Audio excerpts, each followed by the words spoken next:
Olá pessoal, tudo bem com vocês? Estamos aqui de volta na segunda aula de desenho mecânico. Espero que todos estejam bem e que deem para aproveitar um pouco mais aí da parte da engenharia mecânica. Bom, falando um pouco sobre a aula passada, que a gente falou um pouco sobre o que era engenharia e alguns conceitos sobre também do que era o desenho, algumas normas e regras. Então, agora na segunda aula de desenho mecânico, temos como tema aí conhecendo melhor um pouco, né, sobre o desenho mecânico. Então, vamos adentrar um pouco aí sobre o que é o desenho, algumas aplicações e alguns exemplos práticos aí, certo? Então, os pontos de discussão que nós temos aí é os tipos de desenho, certo? Vamos falar um pouco sobre cada desenho que a gente trabalha na engenharia mecânica e nas outras engenharias também. O grau de elaboração de desenho e também a aplicação do desenho mecânico e alguns exemplos práticos, certo, pessoal? Então, vamos lá. Bom, primeiramente, né, falando um pouco sobre os tipos de desenhos, o desenho mecânico é dividido em dois grupos, né? Primeiramente, a gente pode definir dessa forma, que são os tipos de desenhos podem ser projetivos, certo? E não projetivos. O que é que quer dizer cada um, certo? Então, essas imagens aí do lado são referentes a justamente a esses dois tipos. O desenho projetivo, esse da parte superior, são aqueles provenientes de projeções do objeto, certo? Em um ou mais planos, correspondente às vistas ortográficas e às perspectivas, certo? Então, vamos falar um pouco sobre essas vistas ortográficas e as perspectivas posteriormente. Já os desenhos não projectivos são advindos de cálculos algébricos, são representados por gráficos, diagramas, esquemas, organogramas, etc. Temos como exemplo essa imagem da parte inferior, ao lado direito, que é um exemplo de organograma, diagrama. Então, esses desenhos não representam a parte de algum projeto em si que vai ser executado, que vai ser fabricado. Então, eles se enquadram como um desenho não projetivo, certo, pessoal? Como antes dito, sobre os desenhos projetivos, as perspectivas e as vistas ortográficas são os dois grupos que abraçam esse desenho projetivo, certo, pessoal? Então, vamos falar bastante sobre esses dois pontos. Então, já temos como exemplo aí um de cada.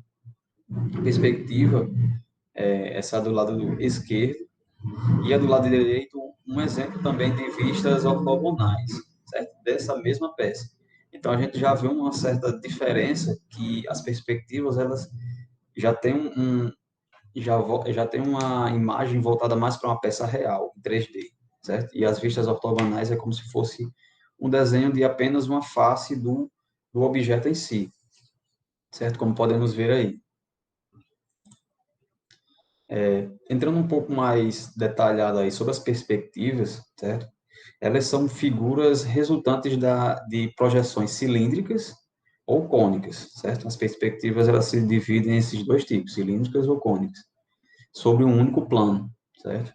Então, é como se fosse basicamente um desenho em 2D que vai representar uma, vai trazer uma representação em 3D dessa própria figura, certo? O mais próximo em 3D, que é a representação de uma imagem real, por exemplo. Com a finalidade de permitir a percepção de forma global de um objeto. Então, as projeções cilíndricas e cônicas, elas se dividem justamente em dois tipos, certo? As cilíndricas, elas se dividem na parte isométrica, certo? E a cavaleira, certo? Como temos o exemplo aí desses dados. O exemplo aí é dessa diferença de imagem dos dados, do lado esquerdo e a do meio, já tem uma diferença entre a posição, a angulação que tem entre as vértices. Então, isso daí a gente nós vamos ver um pouco mais como é a característica, a diferença entre elas duas, dessa parte cilíndrica, certo? As perspectivas cilíndricas. Já a cônica, ela se enquadra nesse terceiro dado, e ela é referente mais a uma imagem voltada para o real, realmente, certo? Temos outra imagem aí também exemplificando uma perspectiva cônica e a cilíndrica, certo, pessoal? Outro detalhe que a gente pode ver que as perspectivas cilíndricas elas possuem as linhas de referência do desenho sempre perpendiculares. E não, perpendiculares não, perdão, paralelas, certo? Como podemos ver aí do telhado, da frente da casa, por exemplo, da lateral, sempre são em linhas paralelas. Já a cônica, elas não são paralelas essas linhas. Elas tendem a se encontrar em um ponto distante dessa figura que está sendo exibida, certo? Normalmente esse ponto distante é encontrado como sendo um ponto de fuga. Então, vendo um pouco mais sobre a perspectiva isométrica, como eu estava falando, que a isométrica e a cavaleira, elas têm essa diferença entre a angulação, certo, desses vértices, que são mais diferenciados, mas por questões de regras e normas normalmente, certo? Que varia também de país para país, de projeto para projeto. Então, nós temos aí o padrão de uma perspectiva isométrica que tem essa angulação de 120 graus, certo? Aqui nessa parte inferior desses dois vértices, certo? Então, normalmente sempre vai ter esses 120 graus, e aqui na parte inferior, tanto para o lado esquerdo, como também para esse vértice direito, eles fazem 30 graus com o ângulo, com a linha horizontal, certo, pessoal? Então, eles fazem esse ângulo de 30 graus. Temos aí também essa imagenzinha, como se fosse uma parte de uma ponte, por exemplo, também desenhada numa perspectiva isométrica, né? E também tem várias outras imagens aí dessa figura do lado direito, que são referentes a perspectivas isométricas. Essa perspectiva isométrica é comumente a mais utilizada para representações de 3D em desenhos mecânicos, certo, pessoal? Já a perspectiva cavaleira, ela também tem ela também é uma perspectiva cilíndrica, certo, pessoal?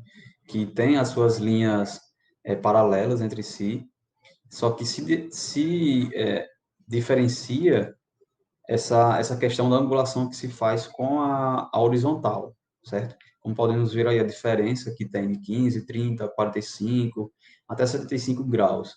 Então, a gente vê que a parte frontal da peça ela vai sendo exibida de uma forma diferente e a lateral também.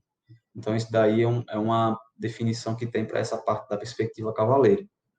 Em algumas normas, a adoção desse desenho, ela exige que haja uma redução aparente da peça, certo?